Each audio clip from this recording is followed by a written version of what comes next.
Everyone tells you Genghis Khan conquered half the world, but almost no one tells you how he actually did it.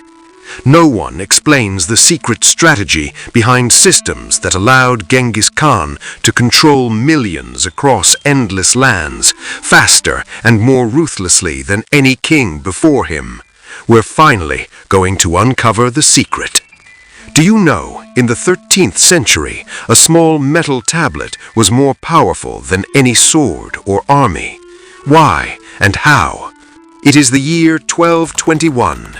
A Mongol rider is galloping through frozen land. His horse is sweating.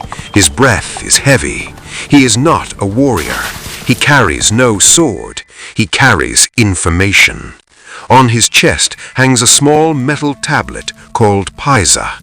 That paisa works as a passport that means nothing can stop him.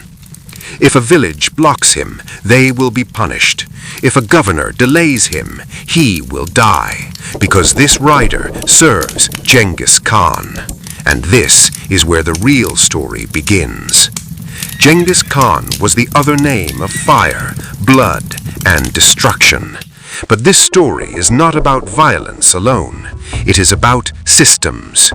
And the Mongol Empire, the largest land empire ever created, was not built by chaos. It was built by speed and absolute order. Two invisible systems made this impossible thing possible. The Yam postal system that was made for sending information rapidly. The Yasa code of law was made to control people. Together, both systems created something terrifyingly efficient. Now imagine Central Asia, endless grasslands, no cities, no signboards, and suddenly a station appears in the middle of nowhere, and here the availability of fresh horses, food, water, and shelter. This was called Yam Station, or Urto, built every 20 to 40 miles along the main routes. At each station, fine beds, rich silk hangings, and everything they can want. A messenger gallops in at full speed. He hands over the sealed message, maybe news of a rebellion or orders for an army. He jumps onto a fresh horse and races on. No waiting, no excuses. Historian Jack Weatherford explains that this network later stretched over 10,000 kilometers. The speed was mind-blowing. Riders covered 200 to 300 miles a day, 10 times faster than ancient Roman messengers. One message could cross thousands of miles in just days. Marco Polo called them flying like birds, and if a rider delayed, severe punishment, sometimes death. That fear kept the whole network razor sharp. But here's the terrifying part. Yam wasn't just for mail, it was intelligence. Spies sent enemy reports instantly. Taxes arrived faster. Armies got real-time orders. Rebellions crushed before they could grow. Without the Yam, the empire collapses under its own size.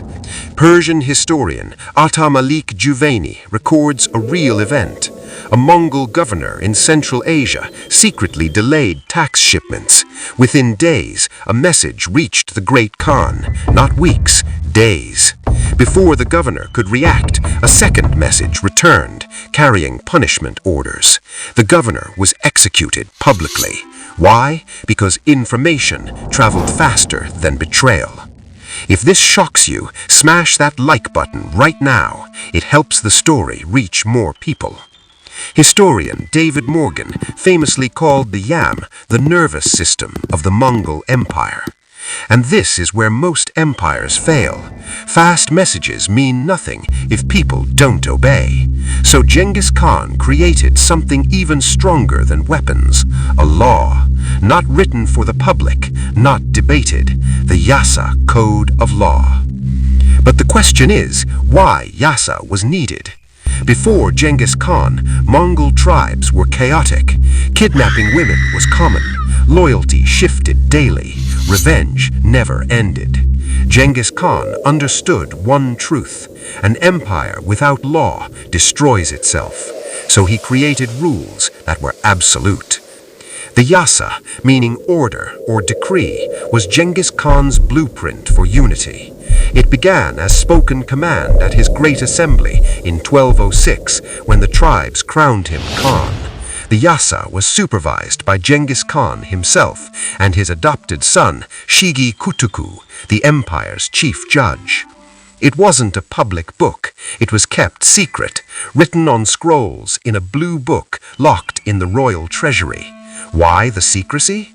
Because Genghis Khan was very clever. Because of secrecy, he could change it when needed and keep everyone guessing. Military discipline, daily life, loyalty, crime, religion, all are governed by the Yasa code of law. Here is a documented case recorded by Juvaini. Once, a Mongol soldier stole a horse. In other empires, he might be fined. Under Yasa code of law, he was executed.